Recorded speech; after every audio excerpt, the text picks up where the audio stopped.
एक आंसू भी हुकूमत के लिए खतरा है। तुमने देखा नहीं है आंखों का समंदर होना, अभी बाकी है समंदर होना, अभी लड़ना हमें बाकी है और अभी हमें रुकना नहीं है, ताकि ऐसी सरकार को बता सके कि हम एक हैं और संविधान को हाथों में रखकर हम संविधान के लिए लड़ने वाले लोग हैं। चाहे छात्र हो, चाहे नौजवान हो, चाहे देश के मुसलमान हो, चाहे आदिवासी हो, चाहे दलित हो, जो भी अपने हक की बात कर रहे हैं उनको एक साथ शाना दर शाना मिलाकर चलना पड़ेगा, कंधे से कंधा मिलाकर चलना पड़ेगा, हाथ में हाथ डालकर चलना पड़ेगा। जो भी अपने जल जंगल जमीन की लड़ाई लड़ रहे हैं उसको देखकर इन तमाम लोगों को दोहरे दर्जे का बना दिया जाए। देखो, सबको पता है ये संविधान के विरुद्ध वाला बिल है, ये संविधान के विरुद्ध वाला सरकार भी है। तो एक ही शब्द में बोलता हूं कि जब तक ये बिल वापस करूंगा, पार्लियामेंट के अंदर, पार्लियामेंट के बाहर, सड़क भी अगर चाहिए तो अदालत में जाकर हम ये लड़ाई करूंगा और लड़ाई का अंत यही होगा कि ये बिल वापस ही करना ही पड़ेगा उनको। जो मुसलमानों का जमीन है इसको हड़पना, बड़े बड़े कॉर्पोरेट शहर में जमीन मांगता है और वक्फ का प्रॉपर्टी ज्यादा शहर में।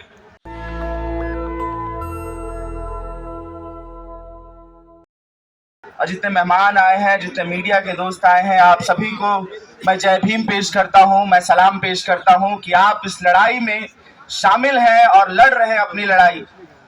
और जेएनयू की तरफ से, जेएनयू छात्र संघ की तरफ से भी मैं सलाम करता हूं कि ऐसे वक्त में, आज के वक्त में बोल रहे हैं, अपनी बात रख रहे हैं, डिसेंट जो अपना जाहिर कर रहे हैं, उसमें हमारा विश्वविद्यालय भी उसी जगह पे आता है कि हर वक्त में जो तानाशाह है, जो सरकार है, उसके सामने झुकने के लिए तैयार नहीं होता है।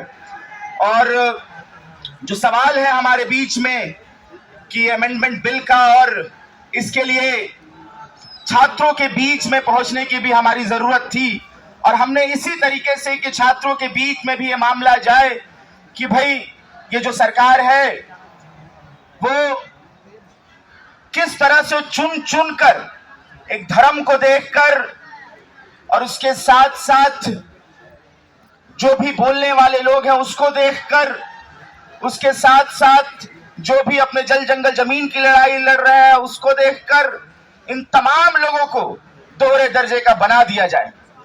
हमने देखा है, हमने पढ़ा है कि स्ट्रक्चर कमेटी जब आई थी तो उसने रिकमेंड किया था कि वक्फ को और स्ट्रेंथन किया जाए और मजबूत किया जाए, ताकि इस देश में जो मुसलमानों की हालत बनाई गई है सरकारों के द्वारा, उसमें ताकत मिले, उनके हक और हुकूक और ज्यादा बढ़े, हक उनको ज्यादा मिले, ताकि देश जिस आईन से चलता है, जो बराबरी का हक देता है, वो फॉलो हो पाए।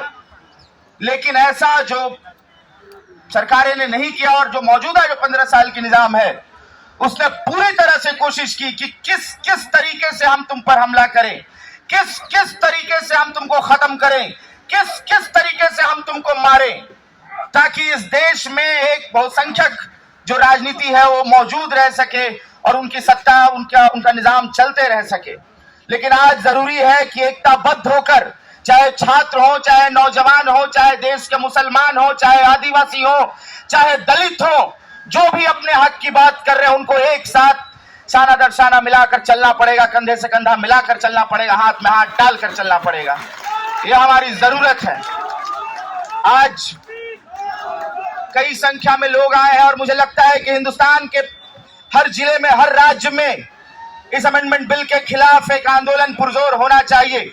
मुनव्वर राणा लिखते हैं कि एक आंसू भी हुकूमत के लिए खतरा है।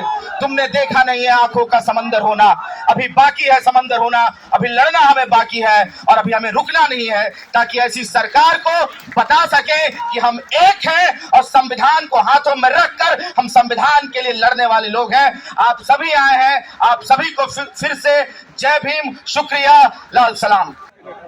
अभी पार्लियामेंट का सेशन शुरू हुआ है।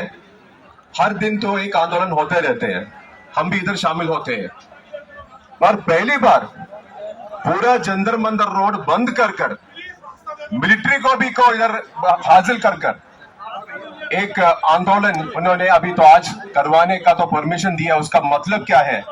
उसका मतलब ये है जो साउथ ब्लॉक में जो बैठा हुआ वाला सरकार है वो तो हिलना शुरू कर दिया, छिलना शुरू हो गया उसका। अभी ये आंदोलन जारी रखना। बिल के बारे में हमारे को सबको पता है, ये संविधान के विरुद्ध वाला बिल है, ये संविधान के विरुद्ध वाला सरकार भी है।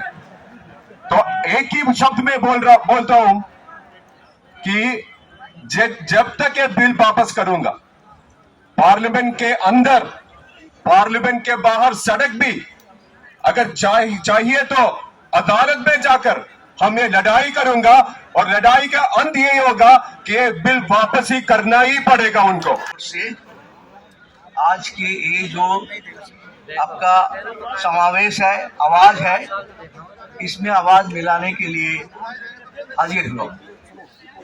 विषय आपको सबको मालूम है कि वाकफ बिल जो है उसको संशोधन करने का जो साजिश है उसके खिलाफ लड़ाई है।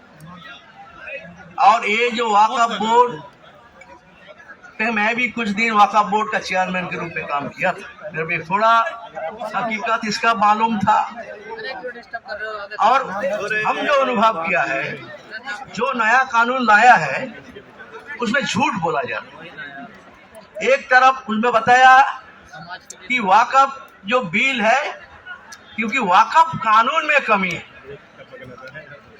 मेरा जैसा जानकारी है 1995 में जो कानून बना था वो कानून में कोई कमी नहीं था, थोड़ा बहुत हो सकता, मगर मुख्य तो कोई काम ही नहीं था।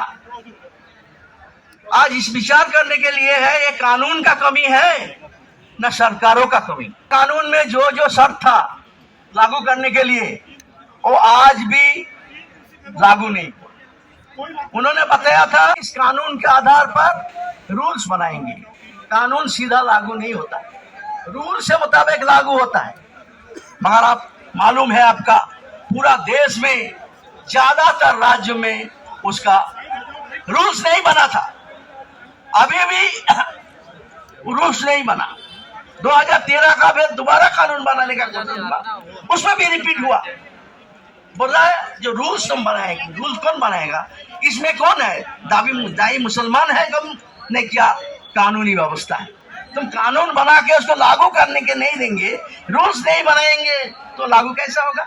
रूल्स नहीं बना, आज तक भी बहुत सारे राज्यों में रूल्स नहीं बना जब संशोधन हो रहा है। फिर 2013 का कानून में जो उसमें इम्प्रूव करके जो दिया था, ये एक कानून के मुताबिक इसको एक जो लागू करने के लिए जो ऑफिसर है वो उसको नियोग करने का बात हुआ वक्फ बोर्ड, वो रूल्स ना होने के बाद वो भी लागू हो नहीं हुआ। इसलिए ये जो सरकार का कमी है, राज्य सरकार का जो कमी है, ये आज इसको आड़ में कानून को बदनाम किया जा रहा है। इसलिए सरकार जो कमेटी बनाया था 2013 में भी, 2013 में भी एक कमेटी बना और वो कमेटी 10 साल काम किया। 10 साल काम करने के बाद वो कुछ सुझाव दिया था, और आज क्या हुआ 2024 में कमेटी बनाया, उसको 6 महीने में बोला। जो 10 साल में पिछले कमीशन उसको सुपारिश दे नहीं पाया था, 2013 में इतना मैजिक इसमें कैसे आ गया कि 6 महीना में इसको सिफारिश दे दी। और विरोधी पार्टियों जो है उसको सुना नहीं गया, उसका कमेटी से निकाल दिया गया है। तो इस तरह जबरदस्ती मेजोरिटी के नाम पे इस कानून को पारित करने के लिए जो प्रस्ताव दिया है, संपूर्ण रूप से एक संविधान विरोधी है, हमारा गणतांत्रिक जो व्यवस्था है उसको विरोधी है। इसलिए ये कानून जो संशोधन है इसका मकसद साफ है, क्योंकि ये जो जमीन है वक्फ को, जो मुसलमानों का जमीन है, इसको हड़पना। बड़े बड़े कॉर्पोरेट शहर में जमीन मांगता है और वक्फ का प्रॉपर्टी ज्यादा शहर में, तो कॉर्पोरेट कैसे लूट सकता। कॉर्पोरेट का लूट आसान करने के लिए ये संविधान कानून संशोधन का प्रावधान रखा गया है। इसलिए साथियों, ये लड़ाई ये सरकार के खिलाफ है, ये लड़ाई कॉर्पोरेट के खिलाफ है, और माइनॉरिटी के अधिकार को छीनने का जो साजिश है उसके खिलाफ है। इसलिए हमारा पार्टी मार्क्सवादी कम्युनिस्ट पार्टी शुरू से इसका हक के पक्ष में है, इसका समर्थन किया है, पार्लियामेंट के अंदर भी किया है और पार्लियामेंट का बाहर भी। इस लड़ाई में हमारा पार्टी आपका साथ है, क्योंकि ये हक का लड़ाई है, संविधान बचाने का लड़ाई है। माइनॉरिटी का हक ये संविधान दिया हुआ है, किसी का दया का बात नहीं। इसलिए साथियों, आपका जो लड़ाई है ये सही लड़ाई है, संविधान को बचाने का लड़ाई है, अपना हक को बचाने का लड़ाई है और देश का एकता अखंड जो है, हमारा सब जात धर्म भाषा मिलके जो एकता हमारा है, उस एकता को तोड़ने का जो साजिश चल रहा है फैसिबादी ताकत के जरिए, उसके खिलाफ हमारा देश को एकता भाईचारा का मजबूत रखने के लिए, एकताबद्ध रखने के लिए आपका लड़ाई है। आपका लड़ाई सबसे बड़ा देश प्रेमी की लड़ाई है, इसलिए इस लड़ाई को हम समर्थन करते हैं और हम इस लड़ाई में हमारा संगठन पार्टी इस लड़ाई के साथ है, साथ रहेंगे। इसी के साथ मैं अपना बात खत्म करता हूँ। इनकलाब जिंदाबाद, वक्फ बिल वापस लो, ये इशू को लेके पूरा देश में आंदोलन करने का, जनवादी तरीका से आंदोलन करने का जो सही रास्ता अपनाया है, यही रास्ता है हिंदुस्तान में जीने का। जीने दो, ये जो हमारा हक है। इसलिए आपको फिर दोबारा बधाई देते हुए मैं अपना समर्थन ऐलान करते हुए मेरे बात खत्म करता हूँ। नेशनल दस्तक की आपसे गुजारिश है कि अगर इसको बचाना चाहते हैं तो नेशनल दस्तक को सब्सक्राइब करने के लिए रेड कलर के सब्सक्राइब बटन को दबाएं, फिर बेल आइकन की घंटी दबाएं। नेशनल दस्तक को बचाने के लिए बहुत जरूरी है कि हर खबर को शेयर करें, लाइक करें, कमेंट जरूर करें।